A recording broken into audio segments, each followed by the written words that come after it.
পৰ্যটকৰ আকৰ্ষণৰ কেন্দ্ৰবিন্দু বিখ্যাত মাগুৰী বিলৰ অস্তিত্ব সংকটত অইলৰ খনন কাৰ্যৰ বিৰোধিতা পৰিৱেশ সুৰক্ষা সমিতিৰ পৃথিৱী বিখ্যাত ৰাষ্ট্ৰীয় উদ্যান হৈছে ডিব্ৰু-চৈখোৱা ৰাষ্ট্ৰীয় উদ্যান।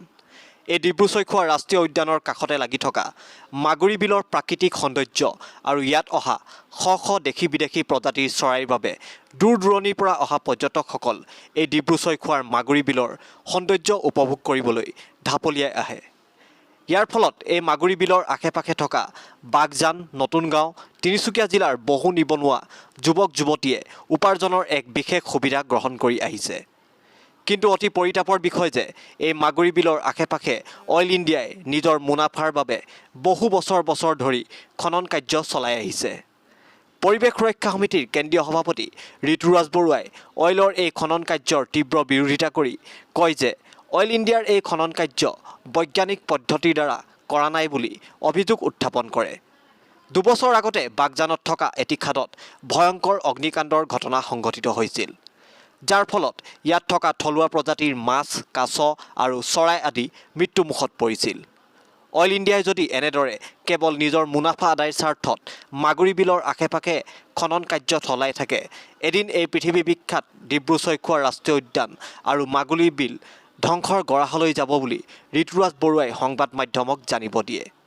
ইয়াত জড়িত থকা হাজাৰ হাজাৰ নিবনুৱা যুৱক যুৱতীসকলৰ দায়িত্ব কোনে গ্ৰহণ কৰিব বুলিও পৰিৱেশ কৰ্মীজনে অইল ইণ্ডিয়ালৈ প্ৰশ্ন উত্থাপন কৰে। লগতে অইল ইণ্ডিয়াক অতি সোনকালে এই খনন কাৰ্য বন্ধ কৰিবলৈ সকিয়নি প্ৰদান কৰাৰ লগতে অইল ইণ্ডিয়াৰ বিৰুদ্ধে তীব্ৰ গণতান্ত্ৰিক আন্দোলনৰ কাৰ্যসূচী ঘোষণা কৰিব বুলি সকিয়নি প্ৰদান কৰে। ডিব্ৰু-চৈখোৱা ৰাষ্ট্ৰীয় উদ্যান এখন পৃথিৱী বিখ্যাত ৰাষ্ট্ৰীয় উদ্যান আৰু এই ডিব্ৰু-চৈখোৱা ৰাষ্ট্ৰীয় উদ্যানৰ নিচেই কাষতে থকা মাগুৰী বিল এখন অতি বিখ্যাত বিল। আৰু এই বিল বিখ্যাত হোৱাৰ কাৰণ এটাই যে ইয়াত বহু শ শ প্ৰজাতিৰ দেশী বিদেশী চৰাই ইয়াত আহে। অহাৰ বাবে কি হ'ল, ইয়াত বহু হাজাৰ হাজাৰ পৰ্যটকে এই পৰ্যটনস্থলী কিন্তু উপভোগৰ কাৰণে আহে। ফলত এই মাগুৰী বিলৰ আশে-পাশে থকা বাগজান, নতুন গাঁও বা তিনিচুকীয়া জিলা বহু নিবনুৱা যুৱক যুৱতীয়ে কিন্তু উপাৰ্জনৰ এক বিশেষ সুবিধা গ্ৰহণ কৰি আহিছে।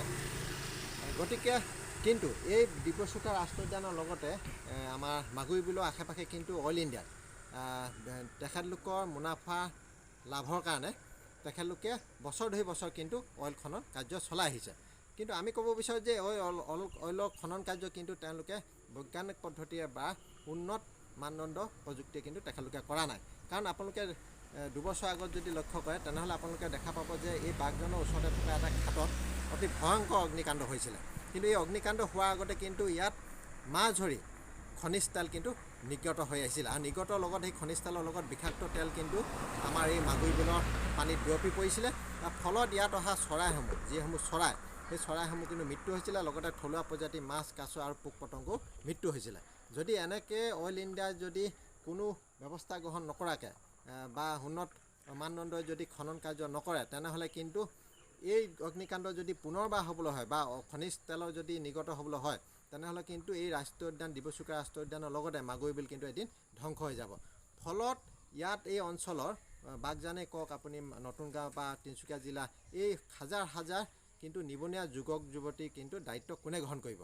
গতিকে আমি অইল ইণ্ডিয়াক সকীয়াই দিছোঁ। আৰু লগতে অইল ইণ্ডিয়াৰ লগত জড়িত যিসমূহ ইয়াত কোম্পানী আহে, এই কোম্পানীসমূহকো আমি পৰিৱেশ সুৰক্ষা সমিতিয়ে সকীয়াই দিছোঁ, যাতে ইয়াত অতি সোনকালে অইলৰ খনন কাৰ্য বন্ধ কৰক। অন্যথা আমি গণতান্ত্ৰিক আন্দোলনৰ লগতে আমি আদালতক কাষ চাপিবলৈ বাধ্য হ'ম।